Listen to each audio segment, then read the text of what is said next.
I have to tell you, I'm both challenged and excited. My excitement is I get a chance to give something back. My challenge is the shortest seminar I usually do is 50 hours. I'm not exaggerating. I do weekends, and when I do more than that, obviously coach people, but I'm into immersion, because how'd you learn language? You didn't learn it by just learning principles. You got in it, and you did it so often that it became real. And the bottom line of why I'm here, besides being a crazy mofo, is that I'm really in a position. I'm not here to motivate you, obviously. You don't need that. And a lot of times, that's what people think I do, and it's the furthest thing from it. What happens, though, is people say to me, well, I don't need any motivation. And I say, well, that's interesting. That's not what I do. I'm the why guy. I don't know why you do what you do. What is your motive for action? What is it that drives you in your life today, not 10 years ago, or are you running the same pattern? Because I believe that the invisible force of internal drive activated is the most important thing in the world. I'm here because I believe emotion is the force of life.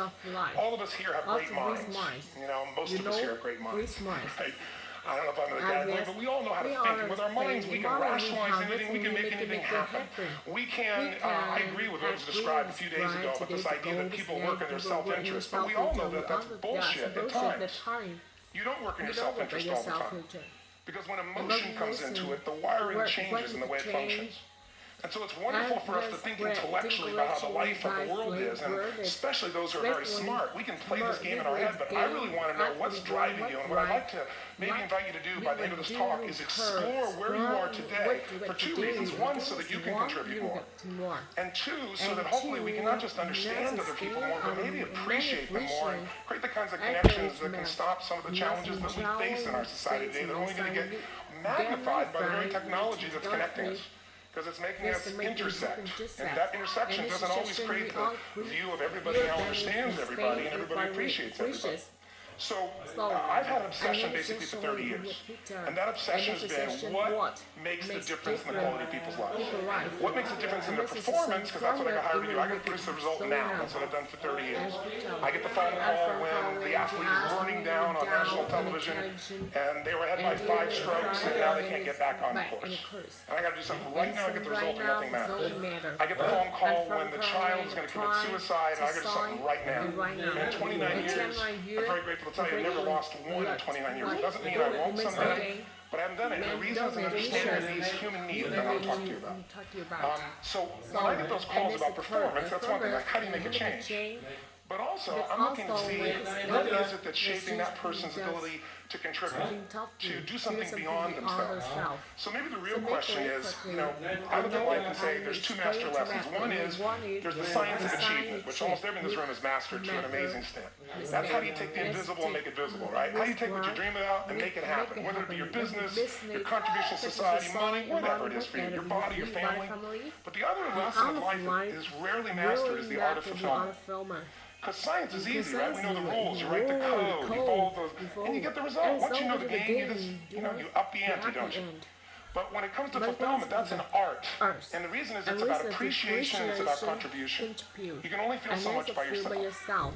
So I've had an interesting laboratory to try to answer the question of the real question, which is what's the difference in somebody's life if you look at somebody like those people that you've given everything to, like all the resources they say they need. You gave them not a $100 computer, you gave them the best computer. You gave them love, you gave them joy, you were there to comfort them.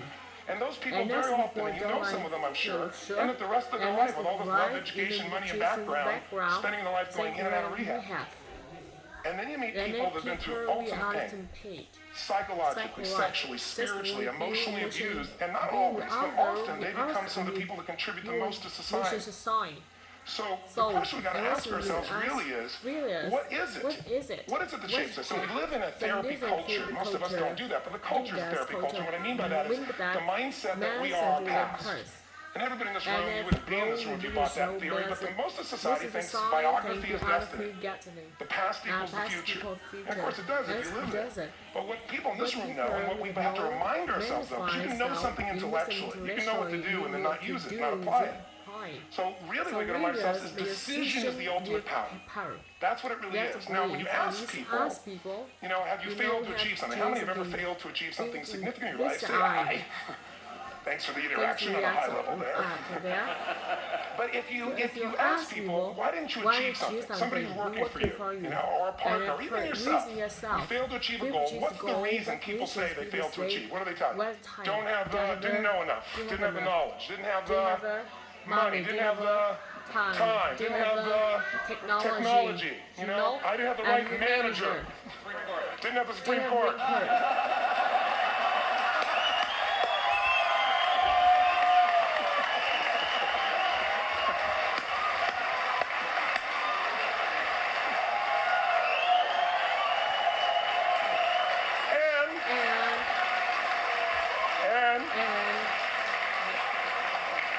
What all those, including the Supreme Court, have in common? They are claim to you missing resources.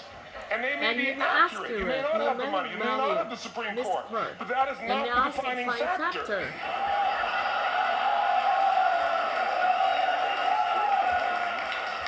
And you correct me if I'm wrong. The defining factor is never resources, it's resourcefulness. And what I mean specifically, rather than just some phrase, is if you have emotion, human emotion, something that I experienced from you day before yesterday at a level that is as profound as I've ever experienced, and if you communicate with that emotion, I believe you would have beat his ass and won.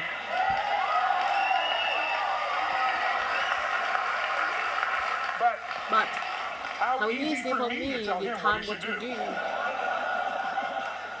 Idiots, but I know when we watched the debate, at that time, there were emotions that blocked people's ability to get this man's intellect and capacity and the way they came across to some people in that day. Because I know people that wanted to vote in your direction and didn't, and I was upset. But there was emotion that was there. How many know what I'm talking about? Say I. So emotion is in. If we get the right emotion, we can get ourselves to do anything. We can get through it. If you're creative enough, playful enough, fun enough, we can get through to anybody, yes or no. If you don't have the money, but you're creative and determined enough, you find a way. So this is the ultimate resource, but this is not the story that people tell us. Right? The story people tell us is a bunch of different stories. They tell us we have the resources, but ultimately, if you take a look here, flip it up if you would. You say, what are the reasons they have a problem? We said that. Next one, please. He's broken my pen. That's son of a bitch. But I appreciate the energy, I'll tell you that. What determines your resources? We said decisions shape destiny, which is my focus here. If decisions shape destiny, what determines it is three decisions. What are you going to focus on? Right now, you have to decide what you're going to focus on. In this second, consciously or unconsciously. The minute you decide to focus on something, you've got to give it a meaning. And whatever that meaning is produces emotion. Is this the end or the beginning? Is God punishing me or rewarding me, or is this the roll of the dice? In emotion dictates what we're going to do, or the action. So think about your own life, the decisions that shape your destiny. And that sounds really heavy, but in the last 5 or 10 years, 15 years, have there been some decisions you made that if you made a different decision, your life would be completely different? How many can think of one, honestly? Better or worse, say I. So the bottom line is maybe it was where to go to work, and you met the love of your life there. Maybe it was a career decision. I know the Google geniuses I saw here. I understand that their decision was to sell their technology at first. What if they made that decision versus build their own culture? How would the world be different? How would their lives be different? Their impact. The history of our world was these decisions. When a woman stands up and says, no, I won't go to the back of the bus. She didn't just affect her life. That decision shaped our culture. Or someone standing in front of a tank. Or being in a position like Armstrong, and someone says to you, you've got testicular cancer. That's pretty tough for any male, especially if you ride a bike.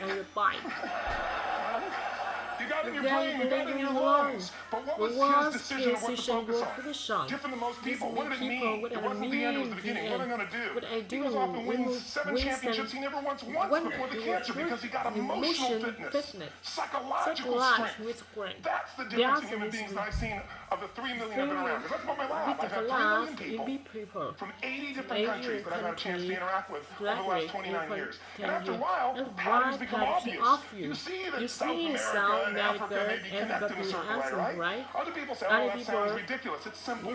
So, what shaped Lance? What shapes you? 2 invisible forces. Very quickly. One, steak. We all have times. Have you ever time you did something and after you did it, you thought to yourself, I can't believe I said that. I can't believe I did that. That was so stupid. Who's been there? Say, I. Have you ever done something after you did it? That's me. That was me. Right? right? It wasn't your It ability, was it was your state. Your Your model of the mother world is what for shapes you you long to term. a long time. Your model of the Your world is mother the in the filter. future. That's what's shaping That's us. deep. That's what makes people This make makes decisions. people We want to decision influence somebody. We is gotta for know what already influences them. effort.